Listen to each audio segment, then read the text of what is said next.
Good morning, class 7. So, class 7, today we will do our 10th chapter. Right? What is the name of the chapter? Medieval Society. क्या कहता है ये word medieval society? Any idea? क्या है ये medieval society? हमको कौन से era में लेके जा रहा है? बताइए. 8th century. कहाँ चलेंगे हम? 8th century में. हमारे जो पहले के जो हिस्टोरियंस हुआ करते थे ना, उन्होंने क्या करा, हमारी जो पूरा हम कहें हिस्ट्री है, जिसको इन्होंने नाम दिया सोसाइटी. क्या नाम दिया? सोसाइटी. उसको 2 पार्ट्स में डिवाइड कर दिया. अब क्वेश्चन ये अराइज होता है, मैम 2 पार्ट्स में क्यों डिवाइड किया? अगर इन्होंने हिस्ट्री समझानी थी वैसे ही समझा देते. अगर आज आप मुझसे क्वेश्चन पूछते हो तो हम वैसे ही समझा दें. अगर उसमें कुछ सबसेक्शंस हैं, कुछ उसके कुछ पार्ट्स हैं, तो उसको पार्ट्स में क्यों समझाना? पार्ट्स में हम इसलिए समझाते हैं कि हमारा आंसर बहुत ज़्यादा लेंथी हो जाता है, बहुत एलोबरेट हो जाता है, तो उसको हम ब्रीफ करके समझ सकें. आई बात समझ में? इसी तरह से हिस्टोरियंस ने क्या करा, हमारे इतिहास को, हमारी हिस्ट्री को औरों को समझाने के लिए क्या कर दिया? 2 पार्ट्स में डिवाइड कर दिया. जब आप 8th क्लास में आ जाएंगे तब ये देखेंगे कि जो ब्रिटिशर्स थे उन्होंने हमारी सोसाइटी को 3 पार्ट्स में डिवाइड कर दिया. आई बात समझ में बेटा? तो आज हम पढ़ने वाले हैं कि हमारी सोसाइटी को 2 पार्ट्स में डिवाइड किया. उसके पीछे क्या रीजन था? 2 पार्ट्स में कौन कौन सी डायनेस्टीज आती है, उन्होंने कितने कितने टाइम तक हमारे यहाँ पर रूल ओवर किया. तो हमारे यहाँ पर 2 फेमस रूलर हुए. रूलर का मतलब समझते? राजा. 2 फेमस रूलर हुए. कौन थे बताएंगे आप? एक तो थे कृष्णदेव राय. सब देखते हैं तेनाली रामा, आता है हमारे टीवी पे, हम देखते हैं. एक है हमारे कृष्णदेव राय और एक है हमारे अकबर. अकबर के बारे में भी आ चुका है हमारे टेलीविजन पे. देखिए होता क्या है कि हम चैप्टर रीड करें और उसी को अगर हम प्रैक्टिकली देखते हैं एनिमेशन के रूप में तो हमें जल्दी लर्न हो जाता है. पहले अकबर हमारा एक एनिमेटेड कार्टून नेटवर्क भी आया करता था. अरे बेटा बात समझ में? तो यहाँ पर हम 2 एम्पायर के बारे में पढ़ेंगे. एक था कृष्णदेव राय का और एक था अकबर के. ठीक है. अब कृष्णदेव राय कौन थे, अकबर कौन थे, इनके बारे में हम आगे बढ़ेंगे कि इन्होंने कौन कौन सी एक्टिविटीज करी, क्या इनके पास ओनरशिप हुआ करती थी, लैंड ओनरशिप, किस तरह से इनके यहाँ पे ट्रेड होता था, किस तरह से लोगों का जो क्राफ्ट, जो हैंडीक्राफ्ट आइटम हुआ करता था उसको उन्होंने कैसे आगे प्रमोट किया, कैसे उसको बढ़ावा दिया. क्योंकि पहले हमारे इंडस्ट्री सेक्टर तो था नहीं, इंडस्ट्री तो थी नहीं. सब कुछ कपड़ा हो चाहे हमारे शूज हो, सब कैसे बनाए जाते थे? हाथ से. अगर आप लोगों ने शू की स्टोरी पढ़ी हो कि हमारे यहाँ पे पहले शू कैसे आया, पता है आप लोगों को? नहीं पता? चलिए वो भी मैं आपको सुनाऊंगी. पहले हम इसके थोड़े से की टर्म्स देख लें. ठीक है. फ्यूडल सिस्टम क्या होता है? फ्यूडल सिस्टम ये हुआ, जैसे हमारे जमींदार वगैरह होते हैं ना, उनके पास खुद के पास क्या होती है? लैंड होती है. क्या होती है? लैंड होती है. उस लैंड को ये रेंट पे या लीज पे दे दिया करते हैं in exchange of loyalty and service. In exchange of service. जैसे मान लीजिए मेरे पास जमीन है, मेरे पास मेरी खुद की लैंड है. अब कुणाल के पास लैंड नहीं है. कुणाल ने मुझे क्या कहा कि आप मुझे अपना लैंड दे दीजिए, उसकी जगह मैं आपको मेरी सर्विस प्रोवाइड करूंगा. मतलब आपके लैंड पे मैं वर्क करूंगा, मतलब उस पर इरिगेशन करूंगा मैं. हरी बात समझ में? लैंड किसका? मेरा. इरिगेशन कौन करेगा? कुणाल. तो कुणाल मुझे अपनी सर्विस रेंडर कर रहा है मेरे लैंड के बदले में, लेकिन उसकी जगह उसको मुझे कुछ देना भी होगा. हो सकता है मैं उससे रेंट मांग लूं, हो सकता है as a loyalty, as a security मैं इससे कुछ डिपॉजिट मांग लूं, या हो सकता है कि मैं इससे अपनी पर्सनल सर्विस मांगू. आ रही बेटा बात समझ में? किसके बदले में मांगी मैंने? लैंड के बदले में. मैंने इसको क्या प्रोवाइड किया? Land. Got it? That is the feudal system. कि अगर हम हमारी जमीन किसी को देकर उससे उसके बदले में कुछ ले रहे हैं, हो सकता है कि इसने जो एग्रीकल्चर किया है उसका कुछ हिस्सा मैं मांग लूं.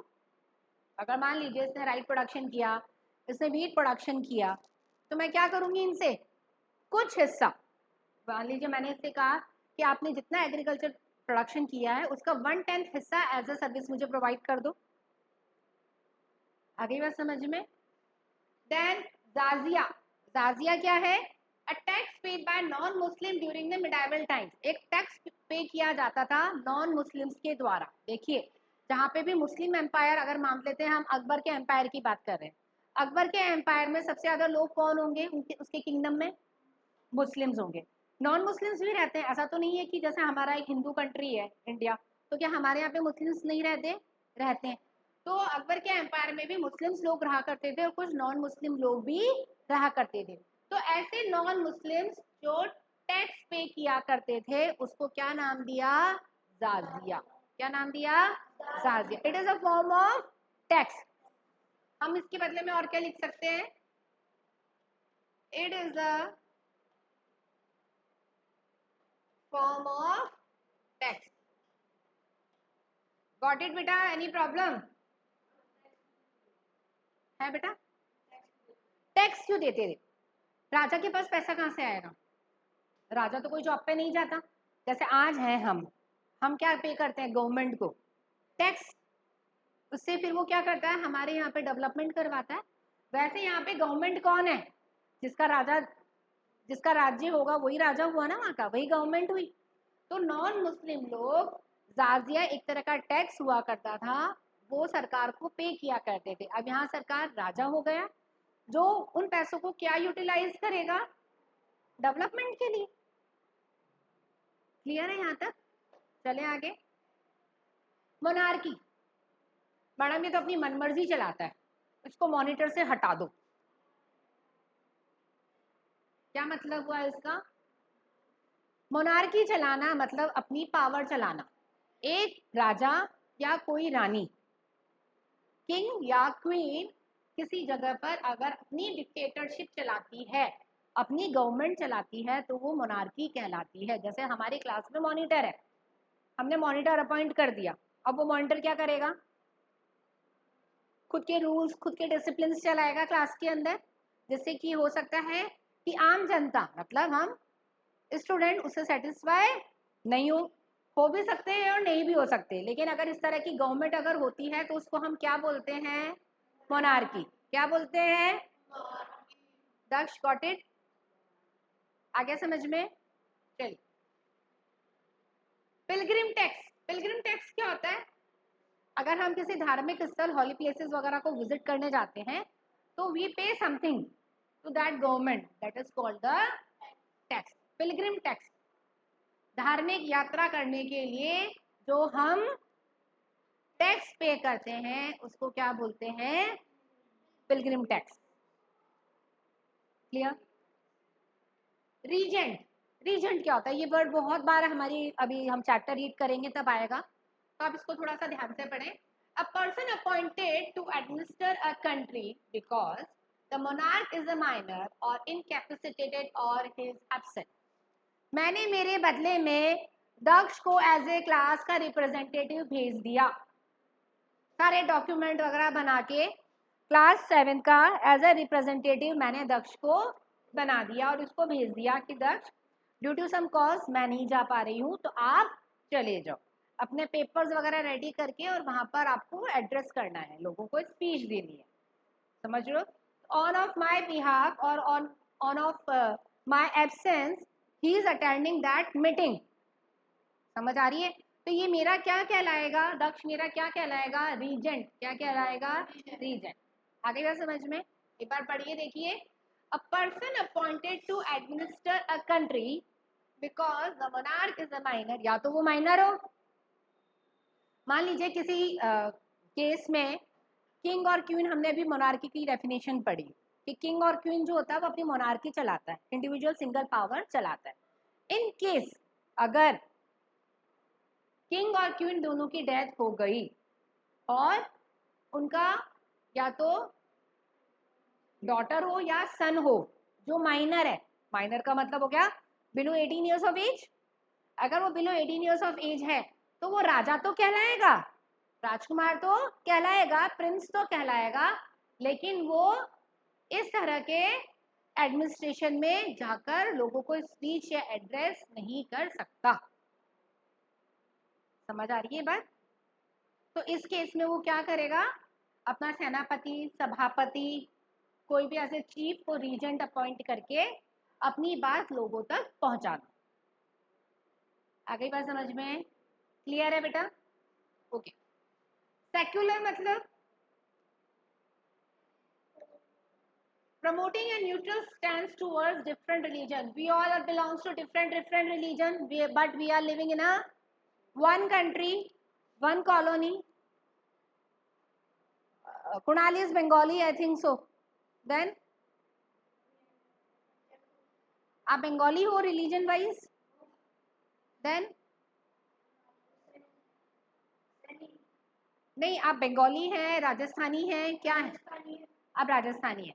जैसे मान लीजिए कुछ राजस्थानी हैं हमारी क्लास में, कुछ बंगाली हैं हमारी क्लास में, कुछ मद्रासी हैं, डिफरेंट रिलीजन के लोग हमारे यहाँ पे रहते हैं, एक ही सोसाइटी के अंदर हम रहते हैं।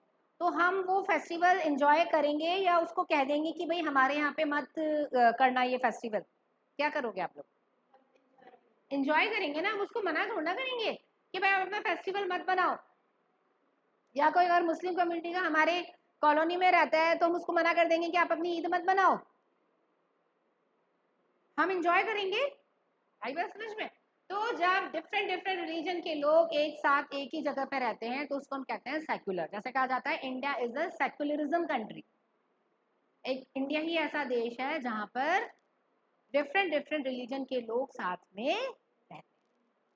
मान लीजिए we are the 8 people and we 8 belongs to different religion, still you all are attending my class. ऐसा तो नहीं है कि ma'am belongs to Jaipur, she is Rajasthani and we are Haryanvi और we are something West Bengali और बांग्लादेशी, तो we will not attend her class, you all leave the class. ऐसा होगा? इट डजेंट मैटर कि हम कौन सी कास्ट को या कौन से रिलीजन को बिलोंग करते हैं। Atul, it belongs, it matters? नहीं करता ना मैटर। आगे में समझ में? चलिए आइए अब हम चैप्टर रीड करेंगे। क्या रीड करेंगे? मिडाइवल का मतलब क्या होता है? मिड। मिडाइवल का मतलब क्या हुआ? मिड। अब हुआ क्या, हमारे जो हिस्टोरियंस थे उन्होंने पहले तो हमारी हिस्ट्री को 3 पार्ट्स में डिवाइड किया। देखिए मैंने अभी आपको बताया था कि आप ये चैप्टर अभी पढ़ेंगे जिसमें 2 पार्ट्स में डिवाइड है, लेकिन पहले इसको 3 में किया, फिर 2 में किया, वापस जब आप 8th में आएंगे तब कहेंगे कि वापस इसको 3 में डिवाइड कर दिया। तो जिस हिस्टोरियन को जो समझ आया ना उसने वैसा अपना काम किया। तो हमारी हिस्ट्री को उन्होंने 3 पार्ट्स में डिवाइड कर दिया। किस किस में? Asian, medieval and modern. अब इन्होंने 3 पार्ट्स में डिवाइड तो कर दिया, लेकिन सब जगह अलग अलग सेंचुरी के हिसाब से चल रहा था। देखिए यहाँ पर यूरोप में जो मिडाइवल पीरियड बिगिन हो रहा था वो हो रहा था 5th सेंचुरी से, 5th century to 15th century. उसके बाद इंडिया में हुआ कि 8th century to 18th century. समझ रहे हो बात को? सब जगह सेंचुरी का डिफरेंस देखने को आपको मिलेगा, क्योंकि इनकी जो कैलकुलेशन है, मैथ्स की जो कैलकुलेशन है सब जगह अलग अलग होती है। एडिशन सब्ट्रैक्शन सेम होते हैं, अलग अलग का मतलब ये नहीं है कि मैडम हमारा बॉडमा से डिफरेंट हो गया, नहीं, that was not the different. लेकिन हमने जो सेंचुरी का डिफरेंशिएट किया वो थोड़ा सा डिफर कर दिया। आपको पता है 1 सेंचुरी में अराउंड 1000 ईयर्स होते हैं, ठीक है? अब जो हिस्टोरियंस थे उन्होंने ये कहा कि जो हमारा मिडाइवल पीरियड है, इंडिया का मिडाइवल पीरियड, वो स्टार्ट होता है 8th सेंचुरी से। कहाँ से स्टार्ट होता है? 8th सेंचुरी से। तो हमने कहा ऐसा क्यों? आप ही कहोगे मैम ऐसा क्यों भाई? यूरोप में तो कह रहे हैं 5th सेंचुरी से और हमारे यहाँ कह रहे हैं 8th सेंचुरी से। ऐसा इसलिए हुआ बिकॉज यहाँ पे हिस्टोरियंस ने देखा कि हमारी सोसाइटी में बहुत तरह के चेंजेस हो रहे थे। चेंजेस का मतलब सोशली लोग चेंज हो रहे थे, किंगडम्स में इकोनॉमिकली चेंज आ रहा था, फाइनेंस को लेके लोगों के रिलेशंस में चेंज आ रहा था, लोगों के ट्रेडिंग में चेंज आ रहा था। तो ये जो वास्ट चेंज था वो हमें देखने को मिला 8th सेंचुरी में। इसलिए हमारे यहाँ पर जो मिडाइवल सोसाइटी थी इसको 2 पार्ट्स में डिवाइड कर दिया, एक करा अर्ली और एक करा लेट। अब 3 की बात हम छोड़ देंगे कि भाई हमारे यहाँ पर जो हिस्टोरियंस थे उन्होंने हमारे सोसाइटी को 3 पार्ट्स में डिवाइड कर दिया। अब हम इसकी बात नहीं कर रहे क्योंकि इनके अकॉर्डिंग तो हमारी सेंचुरी अलग अलग हो जाएगी, तो हम तो बड़े कंफ्यूज हो जाएंगे। यूरोपियंस की मानेंगे कि इंडियंस की मांगेंगे? हम तो हमारे इंडियंस की मानेंगे। तो हमने क्या करा, हमने हमारी सोसाइटी को 2 पार्ट्स में डिवाइड कर दिया लोगों के कन्वीनियंस के लिए कि लोग ज़्यादा कंफ्यूज ना हो। अब वो क्या था, एक था अर्ली एक था लेट। Excuse me. अब देखिए अर्ली मिडाइवल पीरियड कहाँ से कहाँ तक का है, 8th सेंचुरी से लेके 13th सेंचुरी तक, मतलब 700 से लेके 1200। अभी क्या चल रहा है 2025, और हम किस कब की बात कर रहे हैं 1200। समझ आ रही है बात? तो इस ड्यूरिंग में हमारे यहाँ पर कौन कौन से किंगडम्स रहे, कौन कौन से यहाँ के राजास रहे? देखिए पालास, प्रतिहारास, राष्ट्रकूटास, चोलास एंड द राजपूत। तो ये हमारा एक क्वेश्चन अराइज हो गया यहाँ पर, हुआ कि नहीं हुआ? क्या क्वेश्चन बना परी? How many dynasties rule over during the medieval period? बन गया। और what is the time period of the medieval period? 8th century to 13th century, 8th century to 13th century। फिर आ गए हम लेट मिडाइवल पे। Late medieval को उन्होंने divide करा 13th सेंचुरी से लेके 18th सेंचुरी तक। कहाँ से कहाँ तक? मतलब 1200 से लेके 1750, 1200 ईयर से लेके 1750। उस वक्त कौन आए हमारे यहाँ पे रूल ओवर करने? Turk, Afghan and Mughals. तो जब अफगान यहाँ पर है तो हमारा बैटल ऑफ पानीपत भी तभी हुआ। समझ रहे हो बात को? चलिए आ गया समझ में? क्लियर है बच्चा यहाँ तक? किसी को एनी डाउट? तो हियर तो सो मेनी क्वेश्चन अराइजेस, बहुत सारे क्वेश्चन अराइज होते हैं। 2 क्वेश्चन तो हमारे यहीं पे अराइज हो गए, हुए कि नहीं? फिर आते हैं हम, हमारे यहाँ पर एक फेमस रूलर हुआ करते थे मिडाइवल पीरियड में जिनका नाम था कृष्णदेव राय और अकबर।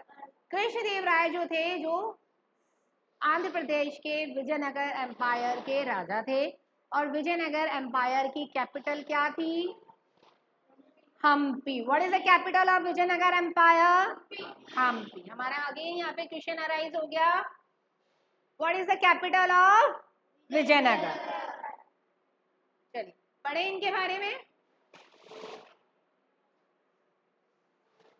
कौन थे कृष्णदेव राय? कौन थे देख लीजिए। इन्होंने जो रूल ओवर किया वो क्या 1509 से लेके 1530 तक, 1509 से लेके 1530 तक। कृष्णदेव राय जो थे वो विजयनगर एम्पायर के राजा थे। कहा जाता है कि यहाँ पर 3 मेन डायनेस्टीज थी। विजयनगर में कितनी डायनेस्टीज थी? डायनेस्टीज का मतलब ये हो गया बेटा कि कितने हम बात करें कि कितने एम्पायर्स ने या कितने राजाओं ने वहां पे राज्य किया और वो कौन सी कास्ट को बिलोंग करा करते थे। ठीक है, तो यहाँ पहले थे Sangam, Saluva and Tuluva. So again here the question arises, name 3 dynasties of Vijayanagar Empire.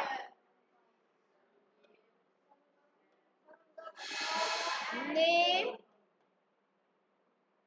3 dynasties of Vijayanagar.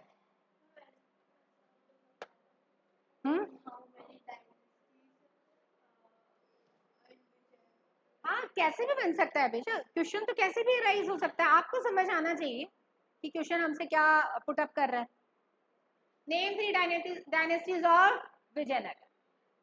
Vijayanagar Empire lasted for 230 years from 1336 to 1565. The kings were called Rayas. वहां पर जो कोई भी राजा हुआ करता था, किंग हुआ करता था, तो उसको एक टैग दिया जाता था। क्या टैग दिया जाता था? राइज। तो कृष्णदेव राजा का नाम क्या था? कृष्णदेव। वो कौन सी डायनेस्टी को बिलोंग करते थे? कृष्णदेव तुलुवा डायनेस्टी को। किसको बिलोंग करते थे? तो again the question arises, to which dynasty Krishnadev Rai belongs? To which dynasty Krishnadev Rai belongs? Bacha, give these answers in the comment box. Whatever question I am asking you, give reply. Or shall I write the question here? Tell me. You all will give reply? Okay. To which dynasty is the Krishnadev Rai belong? The Krishnadev Rai belongs to Tuluva dynasty. Or what was the tag given to their kings? Rise. Which tag given to their kings? Rise. तो कृष्णदेव का नाम क्या बन गया proper पूरा? कृष्णदेव राय। तो Krishnadeva Raya Tuluva dynasty को belong करते थे, बहुत अच्छे वॉरियर थे वो। They defeated the rulers of the Bahmani kingdom, इन्होंने किसको हरा दिया था? भामनी किंगडम को और उड़ीसा के राजा को। और किसको हरा दिया था? उड़ीसा के राजा को। और इन्होंने एक जगह थी जिसका नाम था रायचूर दौब। क्या नाम था? रायचूर दौब। उसको भी अपने अंडर में कर लिया था। अब आइए देखिए रायचूर दौब कहाँ पर है, पता तो होना चाहिए ना। What is Raichur doab? रायचूर दौब एक ऐसी जगह है, it is a land between river Krishna and the Tungabhadra. River Krishna और तुंगभद्रा के बीच में जो स्पेस है वो हमारा कहलाता है रायचूर दौब। कहा जाता है कि ये जो लैंड है बहुत ज्यादा फर्टाइल है, क्योंकि इसके दोनों तरफ क्या है? रिवर है। एक तरफ कृष्णा, एक तरफ तुंगभद्रा। तो ये लैंड बहुत ज्यादा फर्टाइल है। It is rich of minerals. कहा जाता है कि जिस राजा ने इसको कैप्चर किया वो जगह उसी की ही हो गई। मान लीजिए कृष्णदेव राय जीते तो इसके ऊपर किसका टेक ओवर हो गया? कृष्णदेव राय का। और अगर भामनी जीते तो किसका टेक ओवर हो गया? भामनी का। आ रही बात समझ में? जिसने भी इसको टेक ओवर कर लिया, टेक ओवर करने का मतलब ये है कि जो इसको बैटल में जीत गया, जो इसको बैटल में जीत गया उसी ने ही इसको टेक ओवर कर लिया। तो उस जगह का नाम क्या था? What was the name of the place? Raichur doab. Where the Raichur doab situated और located? It is a land between the river Krishna and Tungabhadra. Where is the Raichur Dog? It is a land between the river Krishna and Tungabhadra. Got it? Is it clear? All of you. So we will continue this chapter tomorrow also. It is very interesting chapter. Now in the next session we will read the stories of Krishna Dev Rai and the Akbar and also the battle of Panipat. So till then, bye.